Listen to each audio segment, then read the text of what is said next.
This is America in Space, a weekly news and information program on current events dealing with the space industry. From the Washington News Bureau, here is your host, Rick Potlock. Welcome to another edition of America in Space.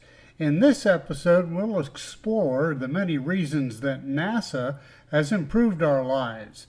As an example, where would we be without GPS navigation or food safety and storage?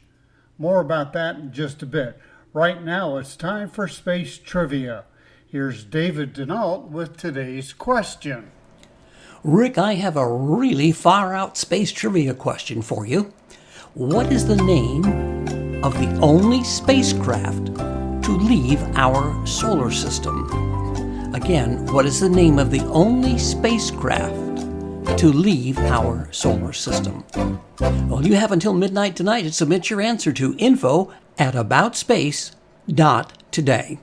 Back to you, Rick. And as David mentioned, you have until tonight at midnight Eastern Standard Time to submit your answer to info@aboutspace.today. Good luck! Mark Rober, former NASA engineer at JPL for 9 years, joins the program to explain why NASA is worth the money. In part 1, Mark explains how NASA improves life on Earth. If you say the total budget represents $1 or 100 pennies, the truth is NASA gets less than 1/2 of 1 penny. For comparison, 16% goes to the military and 60% goes to social programs like Social Security, unemployment, Medicare, and healthcare. Okay, so with that as our foundation, let me give you 5 incredible things we get in return for that 0.5%, or less than $9 a year for most Americans. Just like some might ask, why should we spend time exploring space when we have so many problems here on Earth? Some of our ancestors probably asked, why should we waste time trying to figure out agriculture when we have so much work to do hunting and gathering? Or, why should we spend so much time messing around in boats when we have so many issues here on the land? And the answer to all 3 of these questions is the same. Reaching for new heights often creates new solutions and opportunities for people back on the ground. And I have some personal experience with this concept. As most of you guys know by now, I spent 7 of my 9 years here at NASA working on the Curiosity rover. In fact, some of my hardware is still working like a champ on the top deck of the rover, albeit a little dirtier since I touched it last. But for my last 2 years here, I worked on a much lesser known project called SMAP. And in some ways, I'm more proud of what it represents, because SMAP is a super complex Earth orbiting satellite. Here's how it works. Once it's in orbit, the antenna boom is deployed, and then this 20-foot gold mesh reflector origamis out like one of those Hoberman sphere toys. And then the whole thing starts freaking spinning at 15 RPM. And it's using a radiometer that can see through the clouds to measure the soil moisture levels on Earth. This is important because soil moisture is one of the key vital signs of the planet. By measuring the moisture levels in the soil, it allows you to predict droughts, monitor floods, and even predict crop yields for a given year. And because the antenna spins around like that, you're able to measure all the soil on Earth every 2 to 3 days.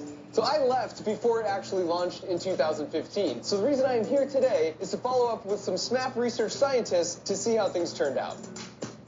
I've been to many countries in Africa. People know about SMAP, and the national government of those countries are trying to use it, especially for drought, especially for crop monitoring. The NASA have a data access policy of, making it free for everybody. There are 3 major cereal crops on the earth: wheat, rice, and corn. So we can forecast these 3 major crops. So, 70-80% of, forecast you can do the crop yield of the whole world. What Narendra is saying here is remarkable to me, and it sums up my first point perfectly. SMAP costs $900 million. Africa is the continent with the most extreme poverty today. I did the math, and for $900 million, you could feed all of Africa for less than a day. But instead, we invested in research and technology, which empowers them to better help themselves, increasing the amount of food they can make on their own for decades, as opposed to a one-time fleeting handout. Of the 37 missions currently running at JPL, I think it's so cool that about half are studying and helping Earth just like SMAP.